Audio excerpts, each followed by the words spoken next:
প্রিয় শিক্ষার্থীরা, chemistry chamber online ক্লাসে সবাইকে স্বাগতম। আমরা আজকে নতুন একটা চ্যাপ্টার নিয়ে এসেছি, যেটা হচ্ছে রসায়ন প্রথম পত্র সবার শেষ অধ্যায়, যেটা হচ্ছে কর্মমুখী রসায়ন।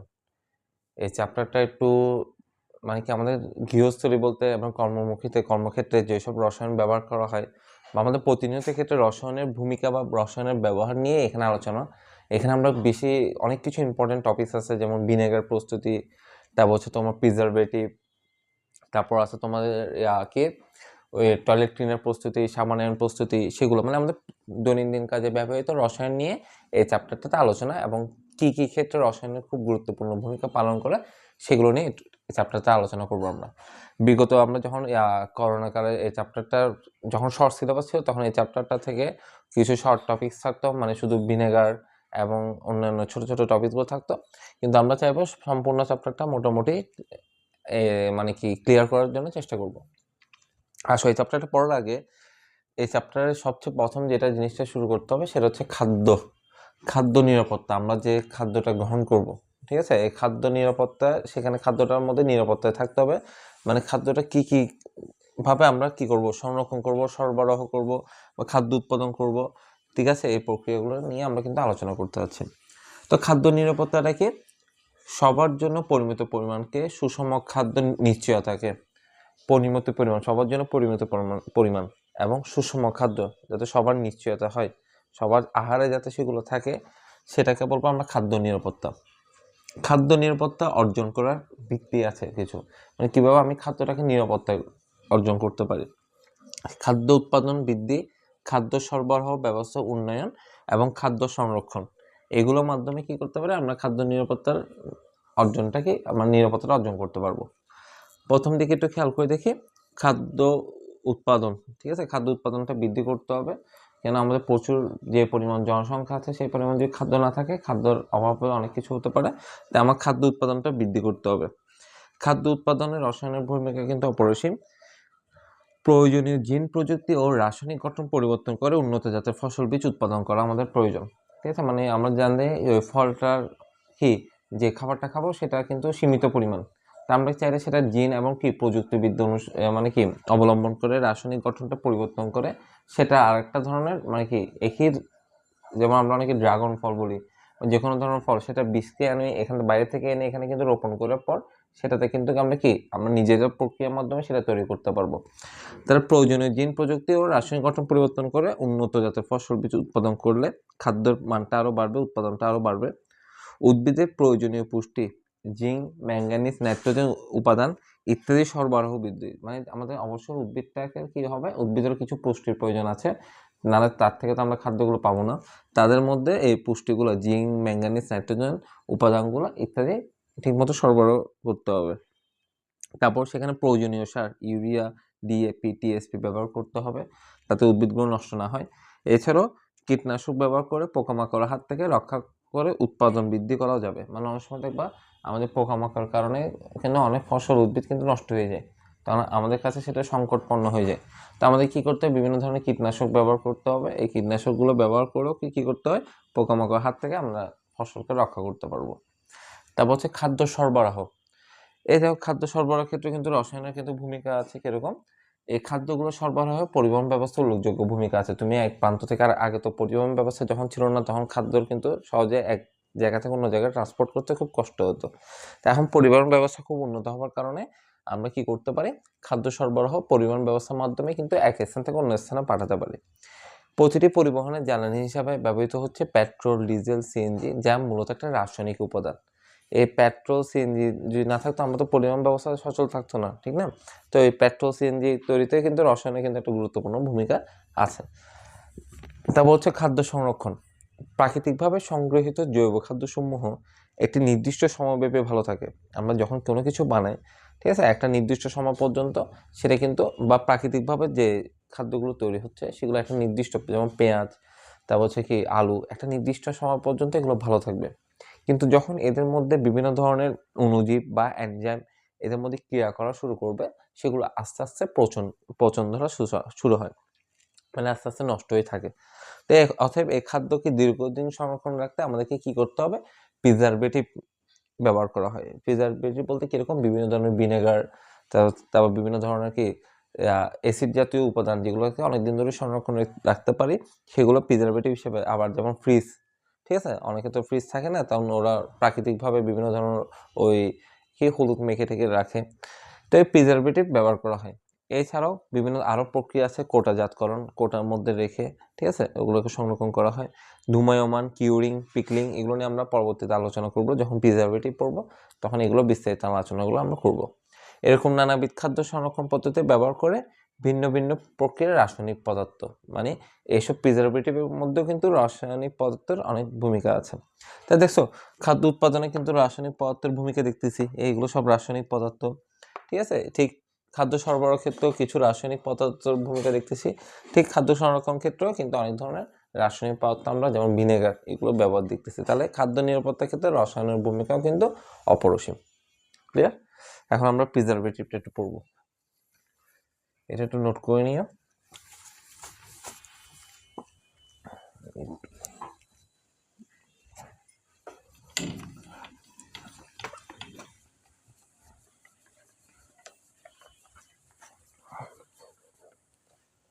এখন আমরা দেখব প্রিজারভেটিভ ও খাদ্য সংরক্ষণের কৌশল, মানে কিভাবে খাদ্যকে সংরক্ষণ করে রাখে প্রিজারভেটিভ পদ্ধতির মাধ্যমে, সেটা আমরা একটু দেখি। প্রথম আমরা এটা দেখি প্রিজারভেটিভ কি। কিছুক্ষণ আগে আমরা বলেছি যে সব প্রাকৃতিক ও কৃত্রিম রাসায়নিক উপাদান ব্যবহার করে খাদ্যকে অণুজীব ও বিভিন্ন এনজাইমের আক্রমণ থেকে দূরে রেখে খাদ্যের গুণাগুণ অটুট রেখে দীর্ঘদিন সংরক্ষণ করার প্রক্রিয়াকে প্রিজারভেটিভ বলা হয়। ঠিক আছে, এগুলো কিছু কিছু কৃত্রিম প্রিজারভেটিভ আছে এবং প্রাকৃতিক প্রিজারভেটিভ আছে, সেগুলো নিয়ে আমরা আলোচনা করব। তাই এটা হচ্ছে একটা কি, আমরা কিন্তু এখন প্রিজারভেটিভ হিসেবে ফ্রিজ ইউজ করে থাকি, ঠিক আছে। আমরা কোনো ফল টল এনে দীর্ঘদিন মাছ মাংস সেখানে সংরক্ষণ করে রাখি, কিন্তু আজ থেকে অনেক বছর আগে কিন্তু এরকম পদ্ধতি ছিল না। ফ্রিজ ছিল না তখন প্রাকৃতিকভাবে কিন্তু ওই সকল প্রিজারভেটিভ তৈরি করা হতো। এখন আমরা একটু দেখি প্রিজারভেটিভসের উদাহরণ। দুর্বল জৈব অ্যাসিড যেমন অ্যাসকর্বিক অ্যাসিড, সাইট্রিক অ্যাসিড, তারপর হচ্ছে কি আরও বিভিন্ন ধরনের অ্যাসিড আছে সেগুলো ইত্যাদি, এগুলো হচ্ছে কি দুর্বল জৈব অ্যাসিড, এগুলো হচ্ছে খুব দুর্বল পরিমাণ থাকে, দুর্বল পরিমাণ থেকে এটা সক্রিয়তা খুব কম আর কি। আর জৈব অ্যাসিডের লবণ, কিছু জৈব অ্যাসিডের লবণ আছে যেমন সোডিয়াম বেনজোনেট, পটাশিয়াম সরবেট, ঠিক আছে, এই ধরনের ইত্যাদি কিছু কি জৈব অ্যাসিডের লবণ থাকে যেগুলো প্রিজারভেটিভসের উদাহরণ হিসেবে আমরা বলতে পারি। এখন আসলে প্রিজারভেটিভ প্রকার বেঁচে, এটি দুই প্রকার, একটা হচ্ছে প্রাকৃতিক প্রিজারভেটিভস আর একটা হচ্ছে কি কৃত্রিম প্রিজারভেটিভস। প্রাকৃতিক প্রিজারভেটিভস জিনিসটা কি, সরাসরি প্রাকৃতিক উৎস থেকে সংগৃহীত যে সকল পদার্থ খাদ্যকে অণুজীবের বা এনজাইমের আক্রমণ থেকে রক্ষা করে খাদ্যের তাকজীবন সেলফ লাইফ বৃদ্ধি করে, মানে তাকজীবন বলতে খাদ্যকে অনেকদিন পর্যন্ত কি সংরক্ষণ করে রাখা যায়, মানে সতেজ রাখা যায়, তাকে প্রাকৃতিক প্রিজারভেটিভস বলে। যেমন লবণ, চিনি, হলুদ, তেল, রসুন বাটা। তো আগের দিনে এটাই কিন্তু প্রাকৃতিক পদ্ধতিতে প্রিজারভেটিভসটা করা হতো আগের যুগে। কীরকম, ওই বিভিন্ন মাছ মাংসকে হলুদ দিয়ে মেখে অনেকদিন রেখে দিত, ঠিক আছে, রসুন বাটা দিয়ে কিন্তু মেখে রাখা হতো, তেল দিয়ে কিন্তু তেলের মধ্যে কি ডুবিয়ে রেখে সেটা রাখা হতো, বা লবণ দিয়ে রেখে মাছ সংরক্ষণ করা হতো। এভাবে কিন্তু প্রাকৃতিকভাবে প্রিজারভেটিভসগুলো ব্যবহার করা হতো। আর এখন বর্তমান সময়ে কিন্তু প্রাকৃতিক প্রিজারভেটিভস থেকে কৃত্রিম প্রিজারভেটিভস আমাদের যে বিজ্ঞানের যে অবদানের কারণে যে দিন বাই দিন যে আমাদের বিভিন্ন ধরনের প্রিজারভেটিভস তৈরি হচ্ছে কৃত্রিম, সেগুলো নিয়ে আমরা একটু দেখি। রাসায়নিকভাবে সংশ্লেষিত যেসব উপাদান খাদ্যকে অণুজীবের আক্রমণ থেকে রক্ষা করে তাকে কৃত্রিম প্রিজারভেটিভস বলে। মানে এগুলোতে রাসায়নিক উপাদান থাকে, রাসায়নিকভাবে কিন্তু প্রক্রিয়াটা সম্পন্ন হয়, তাদেরকে আমরা কি বলবো, কৃত্রিম প্রিজারভেটিভস। এটি তিন প্রকারের হয়, একটা হচ্ছে অ্যান্টিমাইক্রোবিয়াল, অ্যান্টিঅক্সিডেন্ট, কিলেটিং এজেন্ট।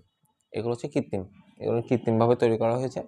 এই প্রথমটা একটু দেখি অ্যান্টিমাইক্রোবিয়ালটা কি। এই ধরনের প্রিজারভেটিভ খাদ্য ব্যাকটেরিয়া বা ফাঙ্গাসের বংশবৃদ্ধি প্রতিরোধ করে। মানে এই ধরনের প্রিজারভেটিভসগুলো কী করে, আমাদের খাদ্যের মধ্যে যে ব্যাকটেরিয়া বা বিভিন্ন ধরনের ফাঙ্গাস থাকে ওগুলো কিন্তু দিন বাই দিন কি মানে কি যখন এগুলো আক্রমণটা বেড়ে যায় তখন খাদ্যটা নষ্ট হয়ে যায়।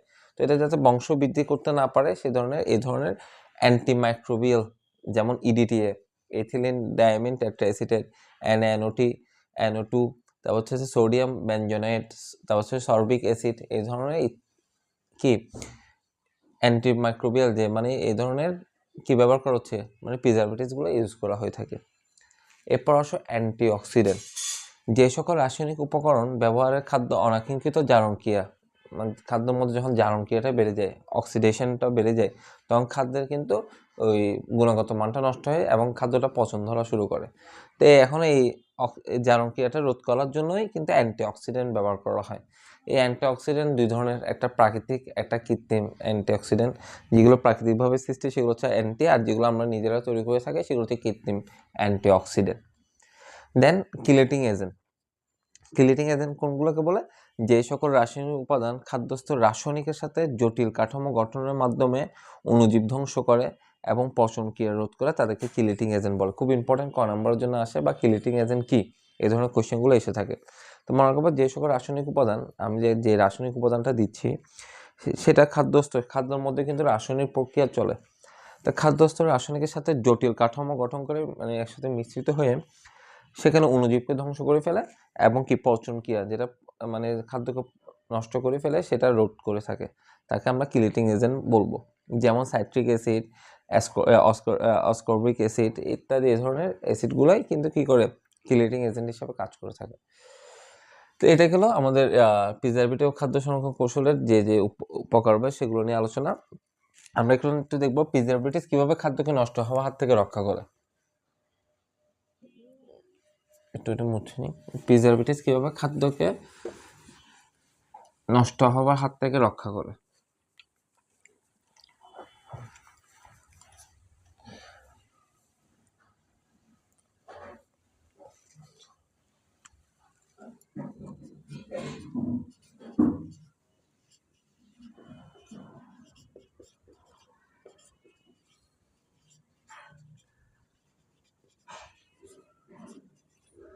খাদ্যকে নষ্ট হওয়া থেকে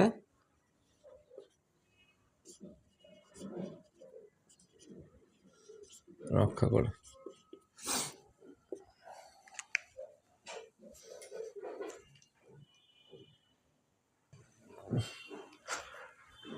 তার প্রিজারভেটিভ কিভাবে খাদ্যকে নষ্ট হওয়া থেকে রক্ষা করে, সেটা হচ্ছে কি, আমরা যে প্রাকৃতিকভাবে যে খাদ্য উপাদানগুলো ব্যবহার করছি সেগুলোকে আমরা অনুমোদিত প্রিজারভেটিভ দ্বারা দীর্ঘদিন কি সংরক্ষণ করতে পারি। অবশ্যই সেটা অনুমোদিত হতে হবে, অনুমোদিত না হলে সেটা কিন্তু ক্ষতিকর।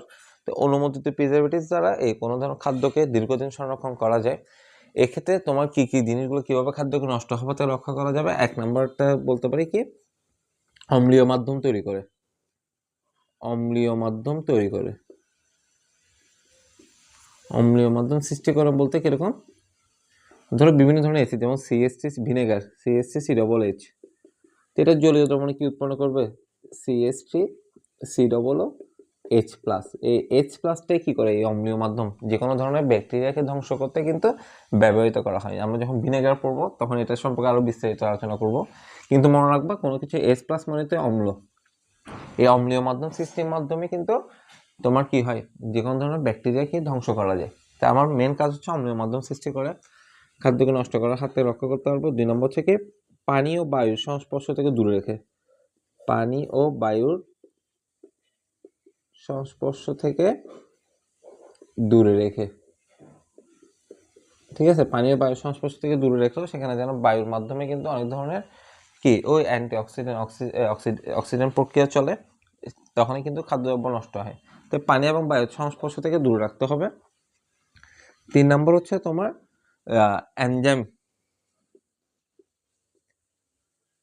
এনজাইমকে ব্যাহত করতে হবে, মানে এনজাইম ধ্বংস করতে হবে, যেটা এনজাইমকে যে কোনো প্রক্রিয়ার মাধ্যমে ধ্বংস করে, এনজাইম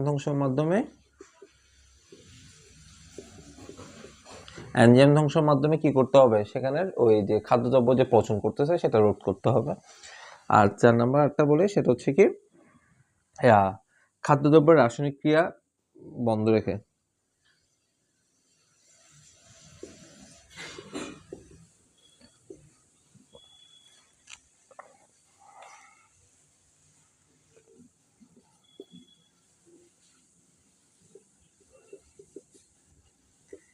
ধীরকরণ করে। খাদ্যদ্রব্যের মধ্যে যে রাসায়নিক ক্রিয়া থাকে সেটাকে ধীরকরণ বলতে সেটাকে স্লো মোশনে নিয়ে যায়, স্লো করা, ঠিক আছে। স্লো করলে সেটাকে কি হবে, সেখানের মধ্যে দেখবা প্রক্রিয়াটা নষ্ট হওয়ার প্রক্রিয়াটা কি কমে যায়। তো এভাবে প্রিজারভেটিভসের মাধ্যমে খাদ্য সংরক্ষণকে নষ্ট করা যায়। খাদ্য সংরক্ষণ কি বলে, খাদ্যকে নষ্ট হওয়ার হাত থেকে রক্ষা করা যায়। ক্লিয়ার, বুঝে গেছে? এখন আমরা কিছু একটা জিনিস দেখি, টপিকস একটু খেয়াল করে এই পার্টটা একটু মুছে।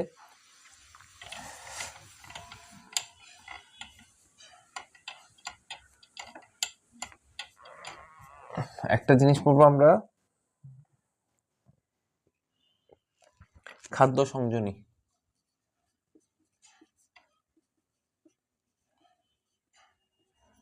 যেটাকে বলা হয়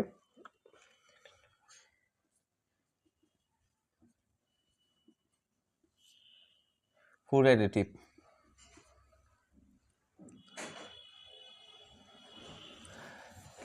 খাদ্যের রং, গন্ধ ও স্বাদ উন্নত করার জন্য খাদ্যের রং, গন্ধ ও স্বাদ, ঠিক আছে, উন্নত করার জন্য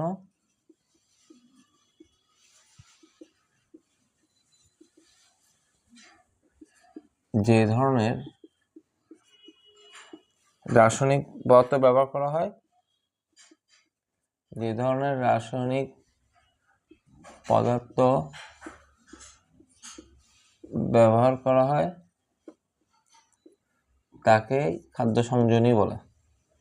মানে খাদ্যের রংটাকে আরো সুন্দর করার জন্য, তার মধ্যে গন্ধ আনার জন্য এবং স্বাদটাকে আরো উন্নত করার জন্য যে ধরনের রাসায়নিক পদার্থ ইউজ করবো সেটাকে বলা হয় খাদ্য সংযোজনী।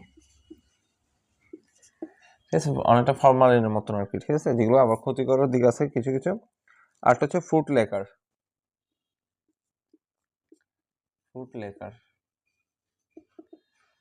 ফুড লেকারটা কি? খাদ্যের উপরিভাগকে উজ্জ্বল ও চাকচিক্য করার জন্য, খাদ্যের উপরিভাগকে উজ্জ্বল ও চাকচিক্য করার জন্য যে রাসায়নিক উপাদান ব্যবহার করা হয়, যে রাসায়নিক উপাদান ব্যবহার করা হয় তাকে ফুড লেকার বলে। তাকে ফুড লেকার বলে। ঠিক আছে,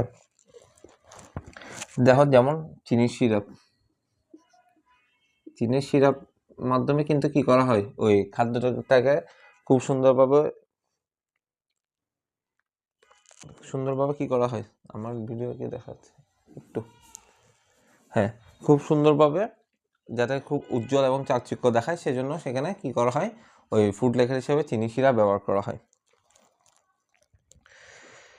ঠিক আছে, তো আমরা এতটুকু দেখলাম। আমরা তখন যা পড়েছি তার যদি সংক্ষেপে তথ্যকণিকে দিতে চাই, সেগুলো হচ্ছে একটু দেখিনি যে খাদ্য নষ্ট হওয়ার কারণ, তা হচ্ছে খাদ্য সংরক্ষণ পদ্ধতি এবং প্রিজারভেটিভ ব্যবহার উদ্দেশ্য, সেগুলো নিয়ে একটু সামান্য আলোচনা করলে একটু দেখা যাচ্ছে কি খাদ্য নষ্ট হওয়ার প্রধান কারণগুলো হচ্ছে অণুজীব যখন অণুজীব বা এনজাইম খাদ্যকে যখন আক্রমণ করে তখনই কিন্তু খাদ্যটা আস্তে আস্তে নষ্ট হয়ে যায়।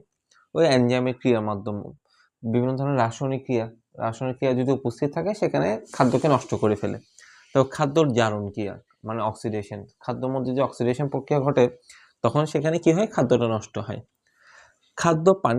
খাদ্যের মধ্যে পানি বেশি থাকলে অণুজীবের আক্রমণ ও জারণ ক্রিয়া দ্রুত ঘটে। মানে খাদ্যের মধ্যে যদি পানি বেশি থাকে, তাই পানি এবং বায়ুর সংস্পর্শ বাইরে রাখতে আমি কিছুক্ষণ আগে বলেছি, খাদ্যের মধ্যে যদি পানিটা বেশি থাকে তখন সেটা অণুজীবের আক্রমণ ঘটে এবং জারণ ক্রিয়াও দ্রুত ঘটে।